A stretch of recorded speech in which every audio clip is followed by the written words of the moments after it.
बिस्मिल्लाहिर्रहमानिर्रहीम। अस्सलाम वालेकुम। कैसे हैं फ्रेंड्स? होपफुली सब ठीक ठाक होंगे। तो जी आज हम बनाने जा रहे हैं चिकन रोल। बहुत ही आसान रेसिपी है। ओनली 2 इंग्रेडिएंट्स इसमें जाएंगे। बहुत मज़े का बनता है, तो आप लोग भी ज़रूर ट्राई कीजिएगा। बच्चों को स्पेशली ये बहुत ही पसंद आने वाली रेसिपी है। तो चलिए शुरू करते हैं। इसके लिए हमने यहाँ पे लिए हैं 2 अदद बड़े साइज़ के आलू और हाफ़ के जी हमने बोनलेस चिकन लिया है। इन दोनों चीज़ों को हमने बॉयल कर लिया है। अब हम इसको एक बाउल में शिफ्ट करते हैं और इन दोनों को अच्छा सा हमने मैश कर लेना है। आप हाथ की मदद से भी मैश कर सकते हैं, मैशर की मदद से भी मैश कर सकते हैं। बस ये है कि इनको बहुत अच्छे से मैश करना है। तो कोई भी बोटी नज़र नहीं आनी चाहिए और ना ही कोई आलू का चंक्स नज़र आना चाहिए। तो ये देखिए बहुत अच्छे से मैश हो गए हैं।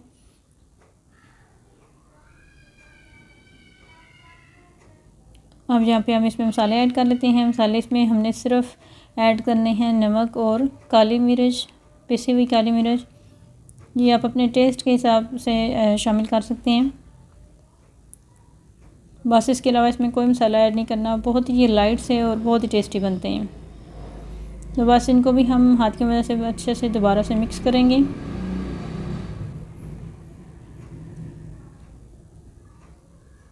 और अब हम थोड़ा थोड़ा वाटर लेके हाथ में ऐसे रोल करके इसके रोल रेडी कर लेंगे। ऐसे ये एक ही साइज़ में हम सारे रेडी कर लेंगे।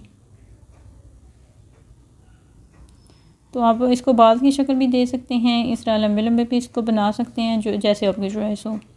अब इसके ऊपर हमने लगानी है ब्रेड क्रम्स। तो ब्रेड क्रम्स घर में बनाने का बहुत ही आसान सा तरीका है। इसको हमने चॉपर के अंदर डाला है और छोटे छोटे पीसेस करके 2 ब्रेड के पीस लिए थे, उसको हमने छोटे पीसेस में करके इसको चॉपर के अंदर डाला है और इसके बहुत अच्छे से ब्रेड क्रम्स रेडी हो गए हैं, बिल्कुल बारीक। अगर आपके पास चॉपर नहीं है तो आप यही काम जूसर का जो जग होता है ब्लेंडर का, उसमें शामिल करके भी कर सकते हैं। तो ये बहुत आसानी से घर में रेडी हो जाते हैं। तो यहाँ पे हमने 2 ब्रेड के पीस लिए हैं, तो उसके लिए ये हमारे ब्रेड क्रम्स काफ़ी सारे रेडी हो गए हैं। अब हम सारे रोल बॉल जो हैं वो उठाएंगे और इसके अंदर अच्छा सा लपेट लेंगे और इसकी सारी साइड्स पे अच्छे से ब्रेड क्रम्स लगा लेंगे।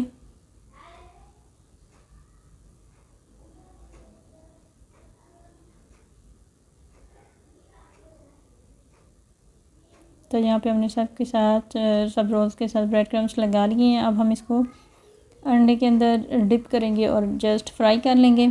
3 to 4 मिनट्स मैक्सिमम इसको लगते हैं और ये बहुत अच्छे से फ्राई हो जाते हैं।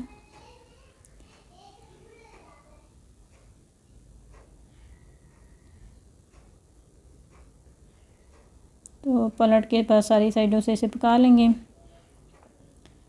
और अच्छा सा इसको गोल्डन कलर दे लेंगे। बहुत ज़्यादा इसको टाइम नहीं लगता, आपने फ्लेम को मीडियम रखना है। तो यहाँ पे ये देखें बहुत अच्छे से हमारे रोल रेडी हैं। आई होप आपको ये पसंद आएंगे। अल्लाह हाफिज़।